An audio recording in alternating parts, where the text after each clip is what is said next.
Hello everyone, this is me Ayushi and I welcome you all to Scoreshala. इस video के अंदर अपन रूरल डेवलपमेंट को क्विकली रिवाइज करने वाले हैं। Alright, so current challenges facing Indian economy का ये एक टॉपिक है जिसको अपन ने काफी डेप्थ में पढ़ा है ऑलरेडी, लेकिन आज अपन कम से कम समय में पूरे इस चैप्टर का समराइज जो वर्जन है वो देखने वाले हैं। ठीक है, तो अगर आपका उस पॉइंट पे कोई भी पोर्शन छूट गया हो तो आप उस चीज को यहाँ पे जल्दी से कवर कर सकते हैं। क्लियर? तो चलिए इस वीडियो को स्टार्ट करते हैं और देखते हैं कि रूरल डेवलपमेंट के अंदर हमने किन किन चीजों के बारे में बात की थी। तो सबसे पहले तो क्या होता है rural development? It is a broad word that focuses on taking action not to develop regions that are falling behind in the overall growth of the village economy। देखो, अब यहाँ पे जो अपन बात करते हैं रूरल डेवलपमेंट की, तो उसके अंदर अपन ऐसे एरियाज या फिर ऐसे रीजन्स पे फोकस करते हैं जो कि कंट्री के अंदर हैं और कहीं ना कहीं उन पे इतना फोकस नहीं किया गया है, उनके डेवलपमेंट पे ऊपर इतना फोकस नहीं किया गया, उनकी ग्रोथ के ऊपर इतना फोकस नहीं किया गया है। तो जब भी अपन बात करते हैं रूरल डेवलपमेंट की, तो अपन उन्हीं सभी बैकवर्ड रीजन्स को या फिर जो रीजन्स होते हैं जो कि जिन पे कभी फोकस नहीं किया गया उनको अपन फोकस में लेके आते हैं। ऑलराइट, सो यहाँ पे यही चीज बताइए, it is a broad word that focuses on taking action, okay, to develop regions that are falling behind, जो कि कहीं पीछे रह गए हैं in the overall growth of the village economy. Clear? So मुझे लगता है इसकी डेफिनेशन आप अच्छे से लिख सकते हैं अगर आपके एग्जाम में पूछी जाए तो। Next is objectives of rural development. अब जब अपन बात करते हैं रूरल डेवलपमेंट की या फिर जब अपन बात करते हैं ऐसे एरियाज को डेवलप करने के बारे में, तो अपन किन किन ऑब्जेक्टिव्स का ध्यान रखते हैं ये अपन को यहाँ पे पूछा है। सो increasing of the agricultural sector. अब हमें ये पता है कि रूरल डेवलपमेंट की जब अपन बात करते हैं तो रूरल एरियाज में मोस्टली कौन सा सेक्टर है जिसके अंदर लोग इंडल्ज होते हैं mostly? So it's an agriculture sector, right? So यहाँ पे हमें यही बताना है कि increasing of the agriculture sector, हमें एग्रीकल्चर सेक्टर को ही वहां पे ज्यादा से ज्यादा इंक्रीज करना है। Generating alternative means of livelihood in the rural sector. अब यहाँ पे और दूसरा ऑब्जेक्टिव क्या होना चाहिए इन एक्शन प्लान्स का? दूसरा जो ऑब्जेक्टिव होना चाहिए वो ये होना चाहिए कि एग्रीकल्चरल सेक्टर से हट करके भी और भी वहां पे जॉब की अपॉर्चुनिटीज लोगों के लिए लेके जानी चाहिए। ठीक है, जैसे जो अल्टरनेटिव लाइवलीहुड ऑप्शंस उनके पास में होनी चाहिए जिससे कि वो अपना जीवन और अच्छे से चला सके। फिर यहाँ पे है increasing access to education and health care in the rural communities. अब ऐसी जो जगह हैं और ऐसी जगहों पे जब एक्शन प्लान बन रहा है तो वहां पे हमें एजुकेशन पे भी फोकस करनी चाहिए और हेल्थ फैसिलिटीज पे भी फोकस करना चाहिए कि एजुकेशन और हेल्थ फैसिलिटीज जो है वो वहां के लोगों को ज्यादा से ज्यादा मिले।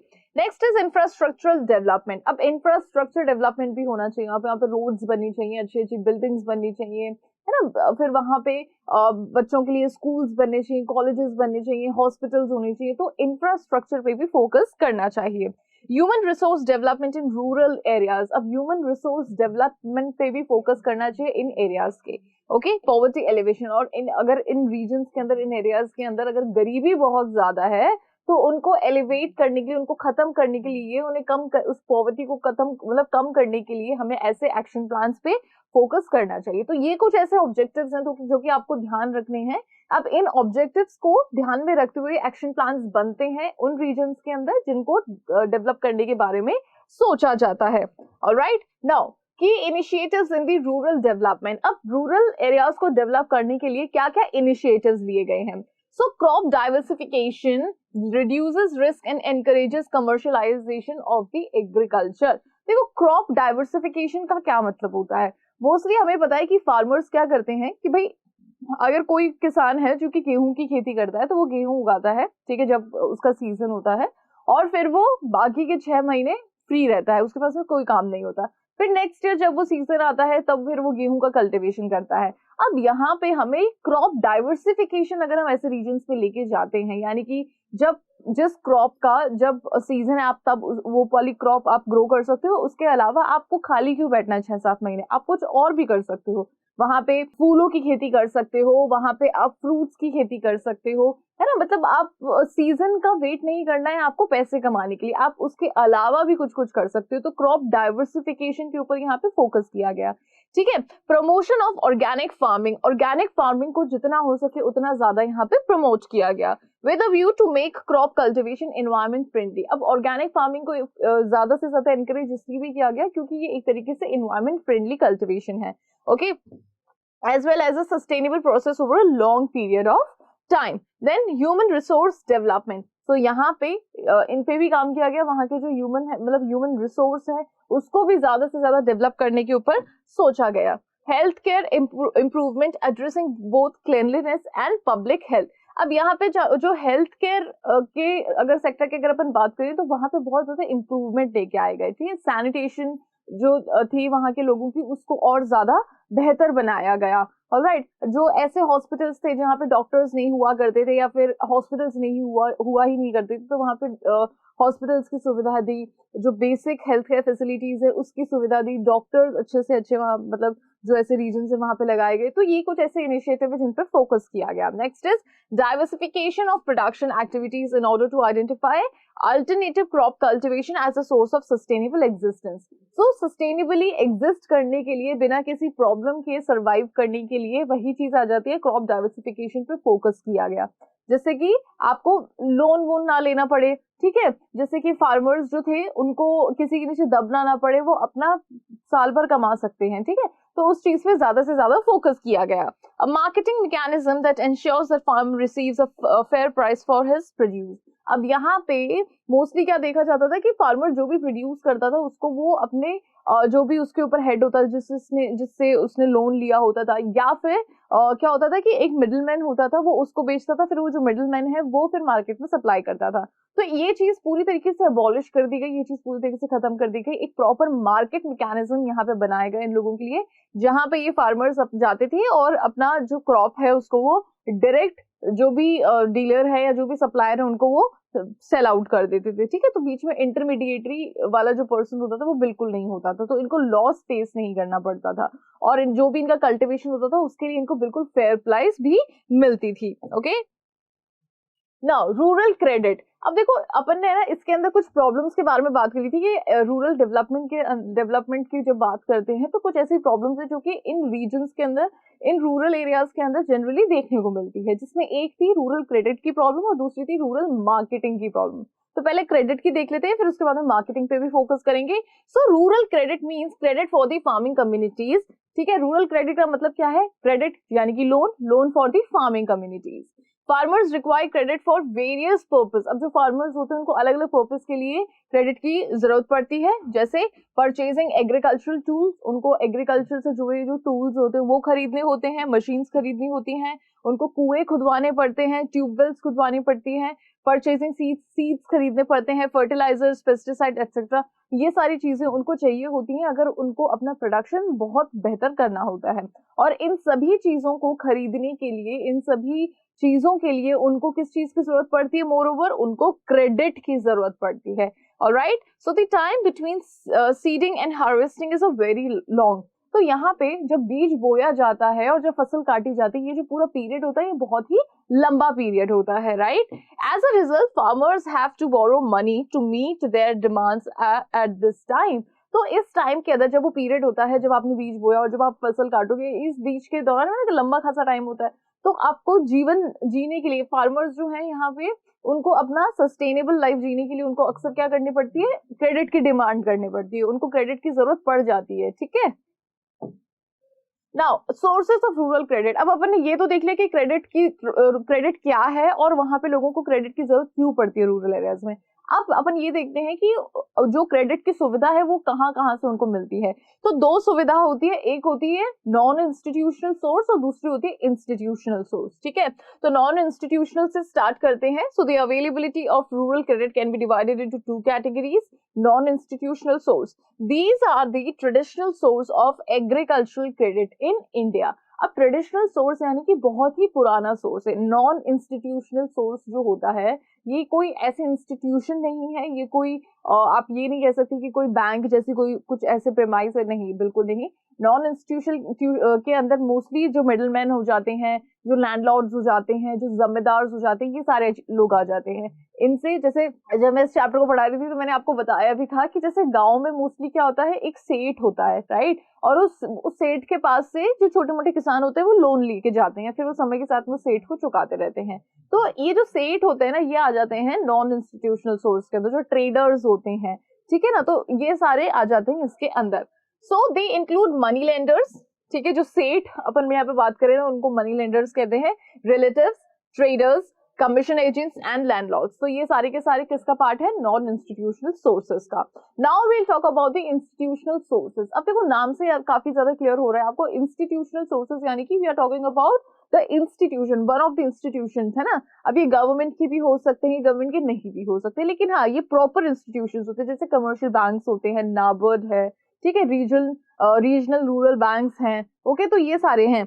Now institutional source include cooperative credit, ठीक है। अब यहाँ पे कोऑपरेटिव क्रेडिट की सुविधा commercial banks, regional rural bank, the government, land development, ठीक है, talks, national bank of agriculture and rural development which is NABARD, self help groups. तो ये सारे जो है ये सब किसके अंडर में आ जाते हैं, इंस्टीट्यूशनल सोर्सेज के अंडर में आ जाते हैं, ओके। तो पहला जो क्रेडिट की जो प्रॉब्लम है, जो कि रूरल डेवलपमेंट के अंदर अक्सर लोग फेस करते हैं, उसके बाद में अपन ने यहाँ पे देखने वाले हैं मार्केटिंग सिस्टम, ठीक है। The second problem which generally people face is the marketing, okay, so agricultural marketing is the process। अब देखो ये मार्केटिंग सिस्टम का मतलब ये नहीं कि कोई मार्केट है, ठीक है, कोई ऐसा फिजिकल मार्केट है वहां पे जाके चीजें बेची और खरीदी जाती, नहीं।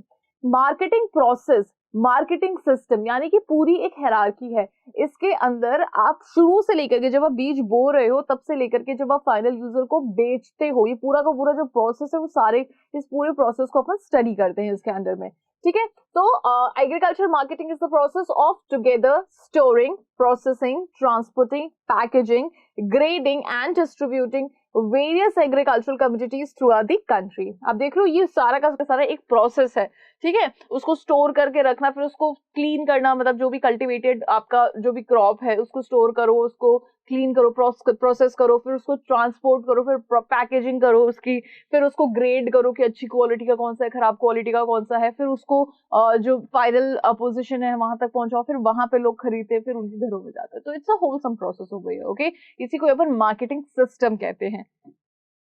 Measures to improve agricultural marketing. अब यहाँ पे एग्रीकल्चरल मार्केटिंग को इम्प्रूव करने के लिए किन किन चीजों पे काम किया गया है। So following independence the government has taken a number of steps to enhance the country's agricultural marketing system. अब यहाँ पे गवर्नमेंट ने बहुत से ऐसे स्टेप्स लिए हैं जिससे कि एग्रीकल्चरल मार्केटिंग सिस्टम और ज्यादा एनहांस हो सके, बेहतर हो सके। In order to regulate the market it has enacted the following measures. सबसे पहला क्या है, रेगुलेटेड मार्केट्स। तो यहाँ पे गवर्नमेंट ने प्रॉपर रेगुलेटेड मार्केट्स की सुविधा प्रोवाइड करवाई है।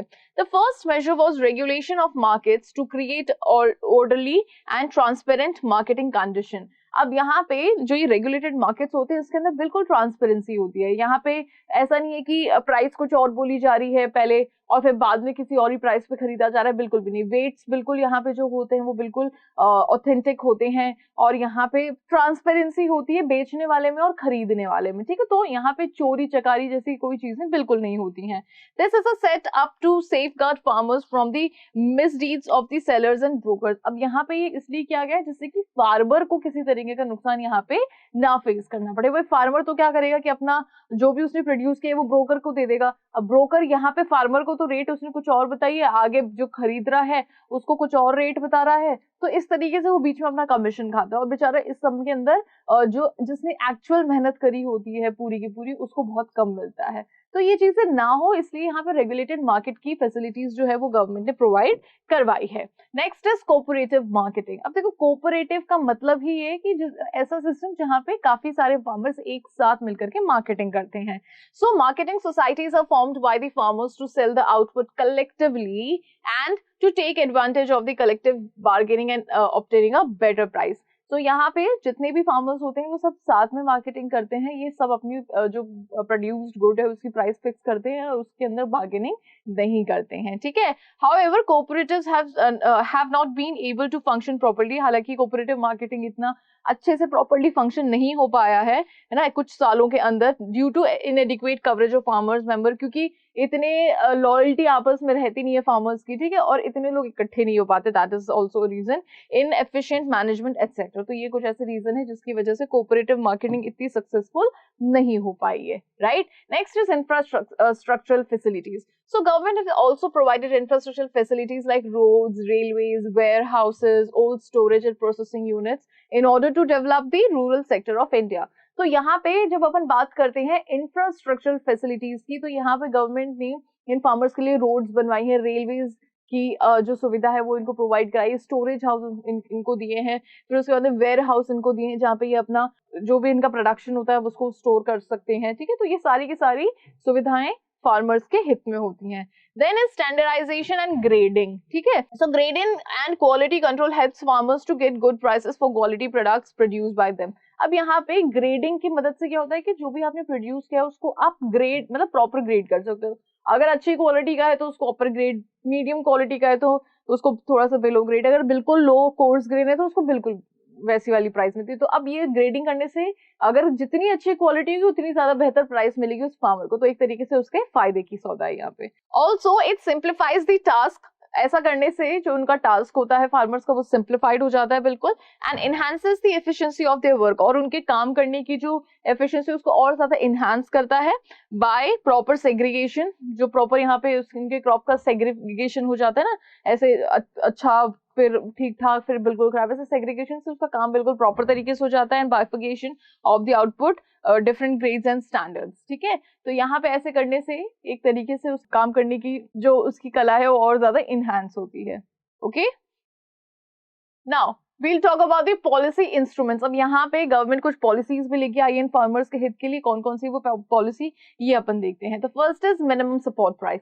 सो मिनिमम सपोर्ट प्राइस के अंदर क्या होता है, जब किसान बीज बोता है उससे पहले ही गवर्नमेंट तय करके देती है कि भैया इस बार हम, जैसे कोई किसान अगर वीट उगा रहा है या राइस उगा रहा है, तो यहाँ पे गवर्नमेंट ऑलरेडी तय कर देती है कि भैया इस बार की जो प्राइस होगी, जिस प्राइस पे हम तुमसे खरीदेंगे वो ये प्राइस होगी, जो भी प्राइस है, ठीक है। बहुत अच्छी खासी प्राइस होती है फार्मर्स के अकॉर्डिंग भी और गवर्नमेंट के अकॉर्डिंग भी।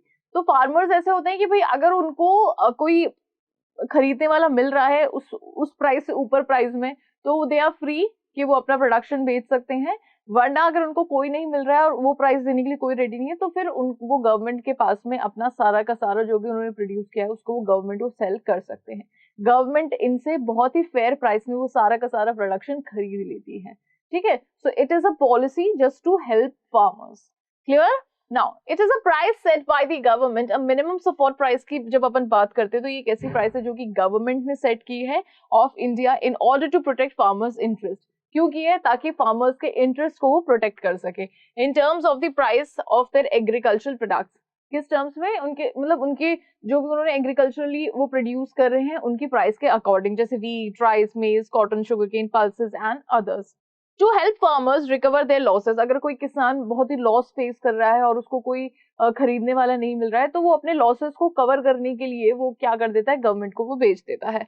The government is willing to buy, government यहाँ पे अच्छे से खरीद लेती है उनका production, any amount of grains from them at a price greater than the market price. Market price से ज्यादा कीमतों में गवर्नमेंट ऐसे किसानों से खरीद लेती है। Okay, so this is a policy. Okay, next is buffer stock.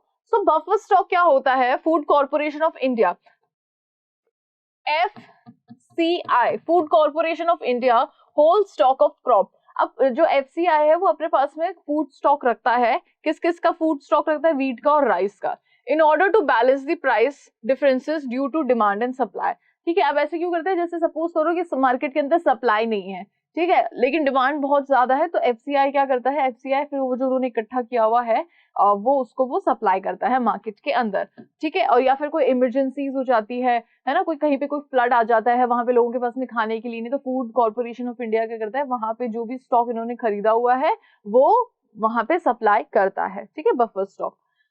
Then is public distribution system. अब गवर्नमेंट जो फार्मर से ये खरीद लेती है गेहूं वगैरह जो भी यहाँ पे प्रोडक्शन होता है, खरीद के क्या करती है कि जो लोग बिलो पॉवर्टी लाइन होते हैं उनको बहुत ही कम कीमतों में वो सारी चीजें बेचती है, ठीक है। कहाँ पे? जो राशन शॉप्स होती है ना उनके अंदर, जिसे को अपन पब्लिक डिस्ट्रीब्यूशन सिस्टम कहते हैं। So PDS is used to distribute food grains and sugar, okay, kerosene, oil, बहुत सारी चीजें हैं यूं तो. These tools are designed to secure farmers' revenue while also delivering food grains to the poor at a reduced price. अब इससे क्या होता है, जो पीडीएस सिस्टम है, इससे ये होता है कि भाई फार्मर्स को उनका रेवेन्यू भी मिल जाता है और जो लोग अफोर्ड नहीं कर सकते उनको खाना मिल जाता है. तो government is doing a very wonderful job over here कि वो फार्मर्स का भी भला सोच रही है और जो गरीब लोग हैं, बिलो पॉवर्टी लाइन जो लोग हैं, वो उनका भी भला सोच रही है. ठीक है. Now defects of agricultural market in India. अब एग्रीकल्चरल मार्केट के क्या क्या डिफेक्ट्स हैं, उसके अंदर कौन सी ऐसी प्रॉब्लम है जो कि अपन को यहाँ पे डिस्कस करनी है. So the existing agricultural marketing system has a number of flaws. अभी जो हमारा agricultural marketing system जो चल रहा है उसके अंदर बहुत से flaws हैं, बहुत सी उसके अंदर problems हैं. ठीक है. The following are some of the flaws that causes the marketing system to be disorganized. अब कुछ ऐसे यहाँ पे flaws अपन डिस्कस करने वाले हैं जिससे कि पूरा जो हमारा marketing system है वो डिसऑर्गेनाइज्ड हो रखा है. ठीक है.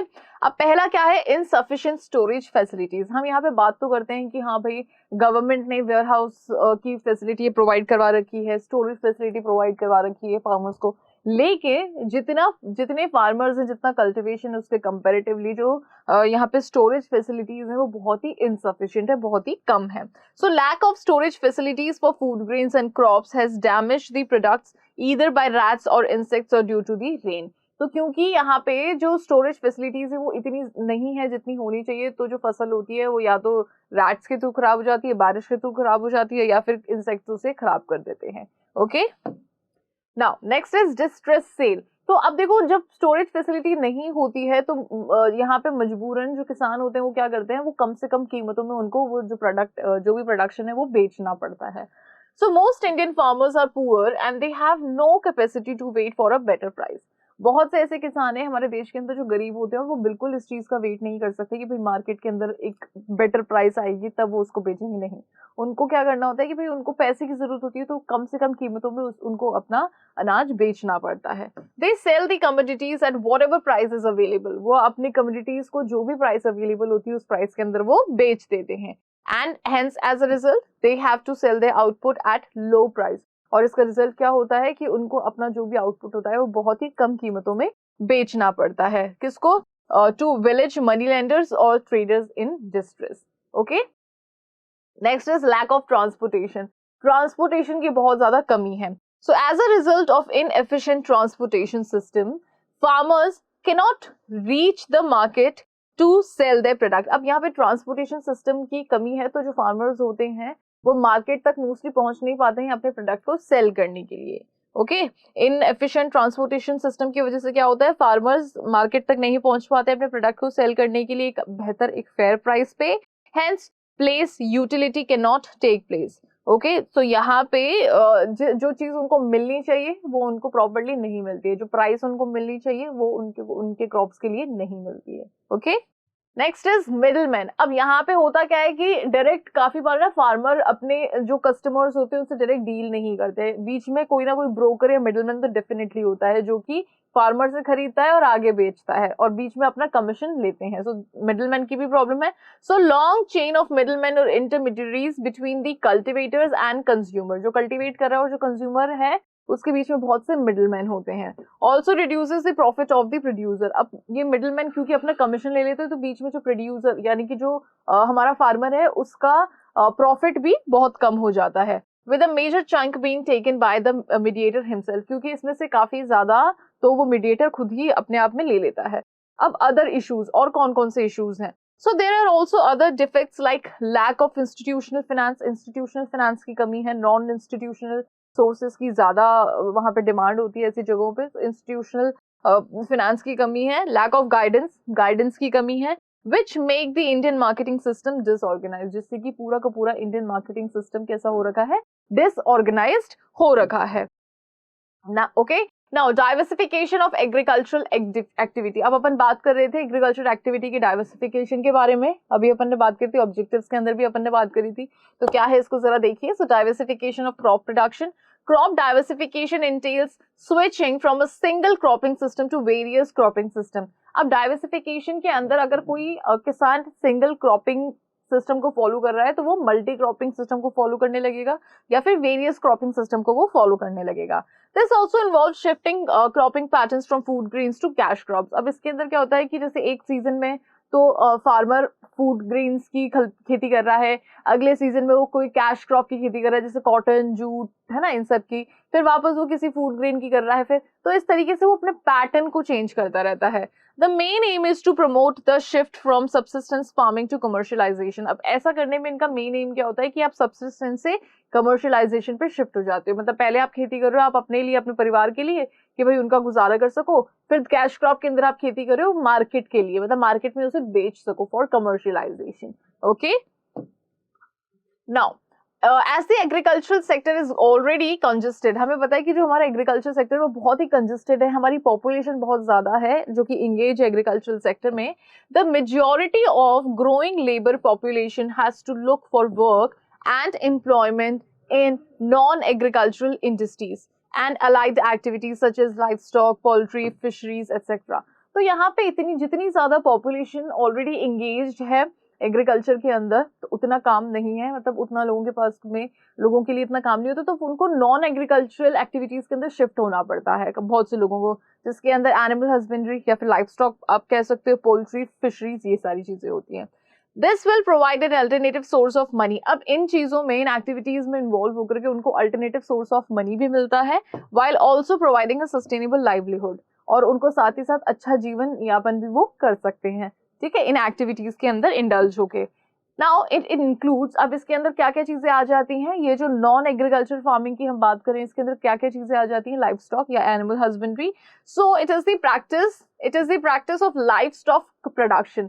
तो एक ऐसी प्रैक्टिस है जिसमें आप लाइफ स्टॉक एनिमल्स के थ्रू आप प्रोडक्शन करते हो, okay, as well as breeding and taking care of cattle etcetera. यहाँ पे आप कैटल को ब्रीड करवाते हो, ठीक है, आप उनका ध्यान रखते हो और दूध बेचते हो, तो ये सारी चीजें होती हैं in order to gain economically, जिससे, और आपका मेन मोटिव क्या होता है कि आप इकोनॉमिकली थोड़ा सा और ज्यादा स्ट्रांग हो जाते हो।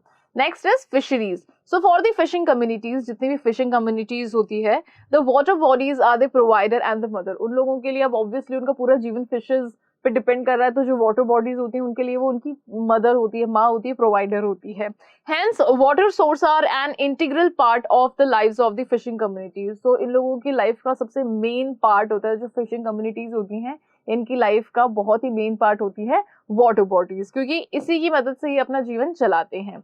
Fisheries in India has progressed significantly as a result of increased financial allocations and the adoption of new technologies in the fisheries and aquaculture. अब यहाँ पे ये बता रहा है कि जो फिशरीज है इंडिया के अंदर, इसका कल्चर बहुत ज्यादा बढ़ता जा रहा है, टेक्नोलॉजी बढ़ रही है, ज्यादा से ज्यादा लोगों को इकोनॉमिकली यहाँ पे इस सेक्टर के अंदर काफी स्ट्रॉन्ग फील होता है, तो यहाँ पे एक्वाकल्चर या फिर फिशरीज इंडिया के अंदर काफी ज्यादा बढ़ती जा रही है। Alright, so next is horticulture. Horticulture के अंदर आप किस चीज की खेती करते हो, फ्रूट्स की, वेजिटेबल्स की, okay.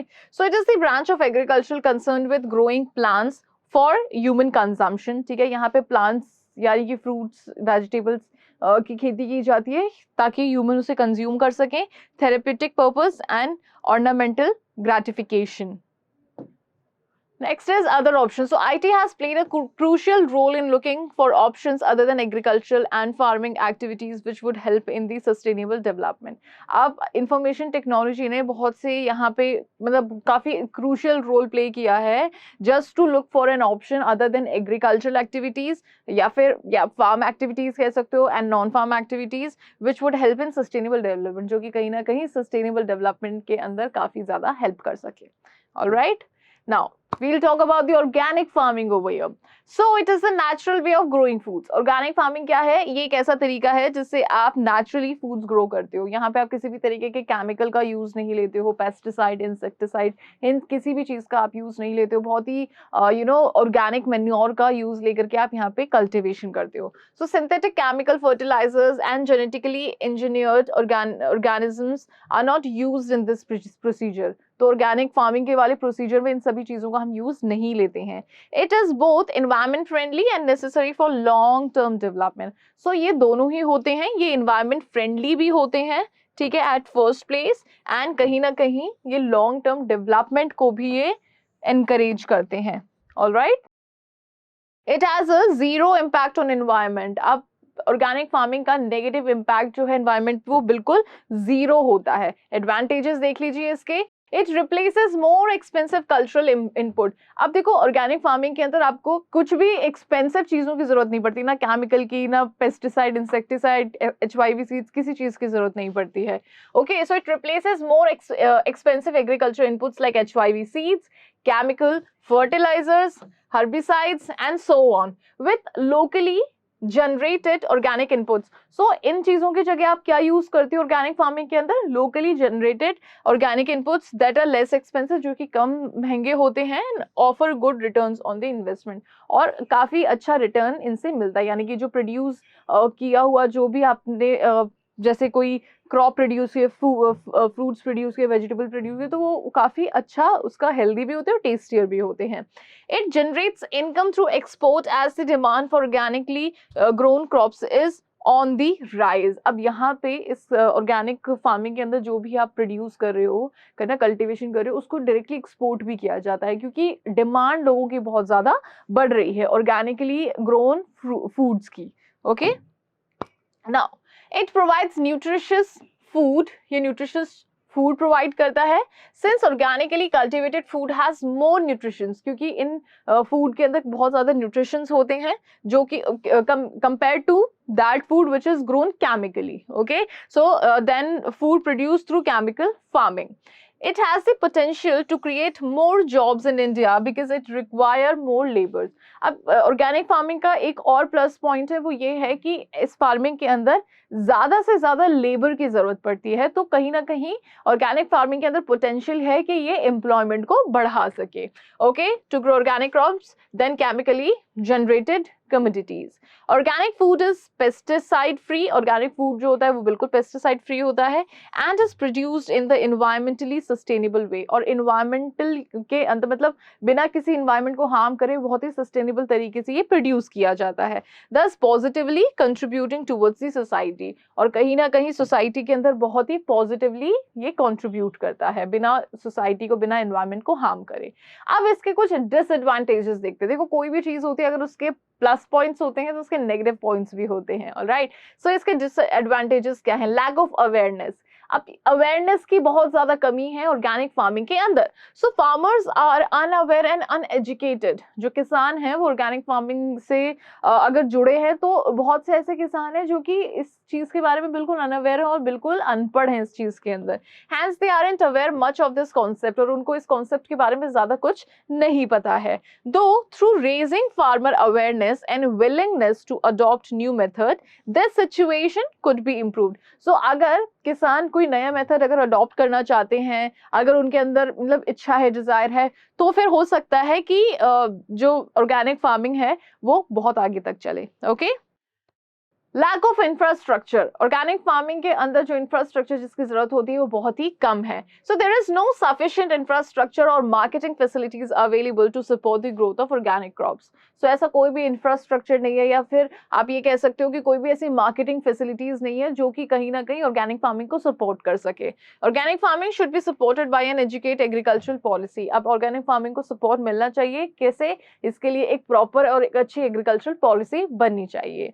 Production cost, high production cost for growing organic crops. अब देखो इसकी ना कॉस्ट जो होती है, प्रोडक्शन कॉस्ट काफी ज्यादा होती है, as well as no subsidies in the sectors also act as a hindrance for the development of this sector. और क्योंकि ये भी है कि किसी भी तरीके की यहाँ पे गवर्नमेंट के से हेल्प नहीं मिलती ऑर्गेनिक फार्मिंग के अंदर, तो ये और ज्यादा महंगा लगने लगता है। ठीक है, किसी भी तरीके की सब्सिडी नहीं मिलती है यहाँ पे, तो ये और ज्यादा एक्सपेंसिव लगता है। Okay, so as well as no subsidies in the sector also act as the hindrance, रुकावट की तरह ये देखने को मिलता है। ठीक है, और भी किसान फिर इससे डीमोटिवेट होते हैं कि हमको सरकार से किसी तरह की कोई मदद यहाँ पे मिलती नहीं अगर हम ऑर्गेनिक फार्मिंग करते हैं, so they switch not to do organic farming. Clear?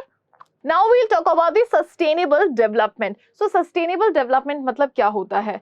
So it aims to develop the present generation. आप sustainable development के अंदर आप present generation के ऊपर तो focus कर ही रहे हो, ठीक है? आप present generation को तो develop कर ही रहे हो without affecting the quality of life of future generation. बिना future generation की quality of life है उसको affect करे, okay? Sustainable development does not ban the use of any resources. Sustainable development के अंदर किसी भी तरह के रिसोर्सेज को आप बैन नहीं करते हो कि नहीं आप इसको यूज नहीं कर सकते हो, आप इसको यूज करो, लेकिन आप उन रिसोर्सेज को बहुत ही एफिशिएंटली यूज करने लगते हो, but rather tries to limit their use, उनके यूज को आप लिमिट कर देते हो कि इससे ज्यादा आप उसे यूज नहीं कर सकते हो, ठीक है, so that they are preserve for the future generation, ताकि फ्यूचर आगे आने वाली जनरेशन के लिए हम उन रिसोर्सेज को कहीं ना कहीं प्रिजर्व करके रख सकें.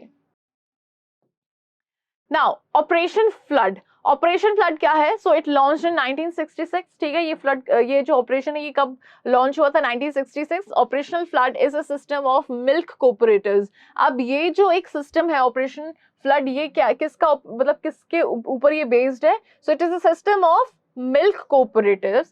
This system emphasizes the pooling of milk as per different grading quality standard. तो इसके अंदर क्या होता है? मिल्क इकट्ठा किया जाता है according to the grades and standards and the quality by farmers through cooperative societies. This leads to an increase in the quantum of sale as well as the market value of the product. इससे क्या होता है कि इससे cell बढ़ती है और उसकी जो मार्केट जो प्रोडक्ट है यानी कि जो मिल्क है उसकी वैल्यू भी कहीं ना कहीं बढ़ती है.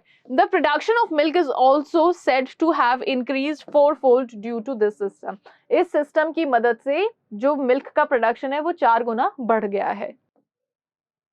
ओके, सो अब कुछ बेसिक टर्म्स. लेबर फोर्स क्या होती है? It refers to the actual number of people available for work, ठीक है, जो एक्चुअल नंबर ऑफ पीपल जो एक्चुअल में काम कर रहे हैं, ठीक है, जो उनकी काउंटिंग है, जो एक्चुअल नंबर ऑफ वर्कर्स होते हैं उन्हीं को ही अपन लेबर फोर्स कहते हैं.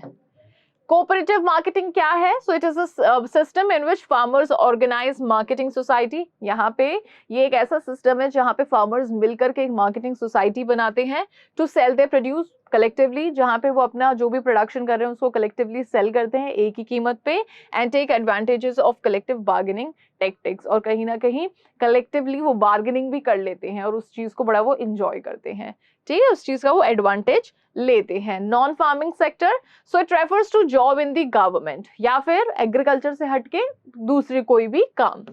Manufacturing, services, construction, mining, retail etcetera, तो ये सारी चीजें किसका पार्ट हो जाती है? नॉन फार्म सेक्टर का ये पार्ट होती हैं. Labour intensive process. देखो लेबर इंटेंसिव प्रोसेस क्या है?